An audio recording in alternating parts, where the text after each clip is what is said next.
December 18th, 1972. President Nixon gives the order. Bomb North Vietnam until they come back to the peace talks. Operation Linebacker 2 begins. For the next 11 days, B-52 Stratofortress bombers will fly the most dangerous missions of the entire Vietnam War. These massive 8-engine bombers were designed to drop nuclear weapons on the Soviet Union from high altitude where nothing could touch them. Now they're being sent into the heaviest air defense system ever built. By the time it's over, 15 B-52s will be shot down. 33 airmen will be dead or captured. And the North Vietnamese will learn that America can still hit them harder than they ever imagined. Let me explain why this was insane. B-52s are not fighter jets. They're massive, slow bombers, the size of a small building. They fly in straight, predictable lines. They can't dodge. They can't outrun missiles. And North Vietnam had spent years building the most sophisticated air defense network on Earth. Thousands of surface-to-air missiles. Radar sites everywhere. MiG fighter jets on standby. They were ready. First night, December 18th, the B-52s came in waves. 129 bombers heading to Hanoi. The North Vietnamese lit up the sky. SAM missiles launched by the hundreds. The pilots could see them coming. Bright orange flames rising up from the ground like fireworks.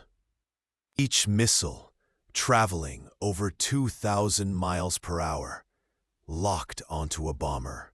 The B-52s dropped chaff and flares, trying to confuse the missiles. Some worked, most didn't. 3 B-52s were hit that first night. Massive explosions in the sky. Some crews ejected. Some didn't have time. The bombers that survived dropped their payloads on Hanoi targets and turned for home. But they had to fly back through the same air defenses. More missiles, more radar tracking them. Some barely made it back to Thailand with engines on fire and hydraulics failing. Night 2 was worse. The missions were almost identical. Same routes, same altitudes, same tactics. The North Vietnamese figured out the pattern. They knew exactly where the bombers would be and when. They pre-positioned missiles. That night, 2 more B-52s went down. The air crews started calling it a suicide mission. By night 3, the bomber crews were terrified. They knew the tactics weren't working. They knew the North Vietnamese were waiting for them. But orders were orders. They flew anyway. Another 2 B-52s shot down. The losses were stacking up faster than anyone expected. The Air Force had to change tactics. They started varying the routes and altitudes. They sent in Wild Weasel jets first to take out radar sites. They coordinated with Navy fighters to suppress the air defenses. The missions got more complex, but also more effective. The North Vietnamese were running out of missiles. They'd fired over 1,200 SAMs in the first week. Their supply was running low. December 26th was the worst single night, the biggest raid of the entire operation. Over 120 B-52s hit targets all across North Vietnam. The air defenses fired everything they had left, but this time the American tactics worked better. Only 2 B-52s were lost, but the destruction on the ground was massive. Entire sections of Hanoi were flattened.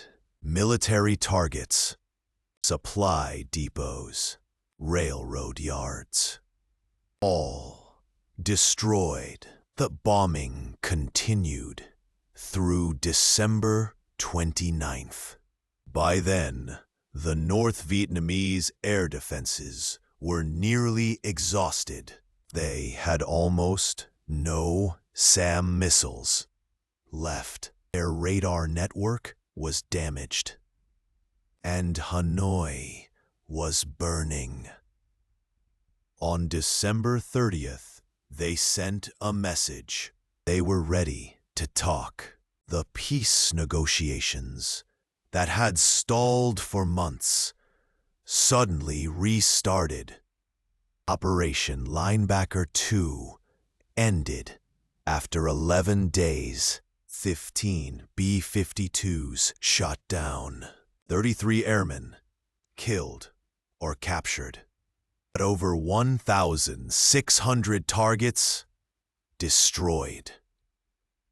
20,000 tons of bombs dropped. The North Vietnamese military infrastructure around Hanoi was devastated. And most importantly, the negotiations resumed. Within weeks, a peace agreement was signed. The Christmas bombing was controversial. People called it brutal, excessive, a war crime. Others called it necessary, the only way to force North Vietnam back to the negotiating table. The truth is probably somewhere in between. What's undeniable is that it worked. The North Vietnamese came back to the talks, and the Paris Peace Accords were signed in January 1973. For the B-52 crews, it was the most dangerous 11 days of their lives. They flew into the teeth of the most advanced air defenses in the world, knowing some of them wouldn't come back. They watched their friends get blown out of the sky. They flew straight and level through missile fire, because that's what the mission required. 33 Americans died. Some ejected over North Vietnam and were captured. Some went down with their aircraft. Their families spent Christmas not knowing if they were alive or dead. The prisoners of war, who were already in North Vietnamese camps, said the bombing was both terrifying and hopeful. Terrifying, because Hanoi was being destroyed around them. Hopeful, because it meant America hadn't forgotten them. 3 months later, those POWs came home as part of the peace deal. They walked off planes to cheering crowds.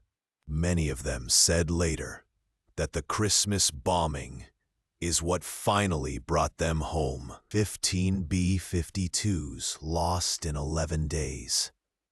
Sounds like a disaster. And for the crews who died, it was. But Operation Linebacker 2 accomplished its mission. It forced North Vietnam back to negotiations. It led directly to the peace agreement, and it showed that even after years of war, America could still strike with devastating force when it chose to. The Christmas bombing ended the American combat role in Vietnam. It was brutal.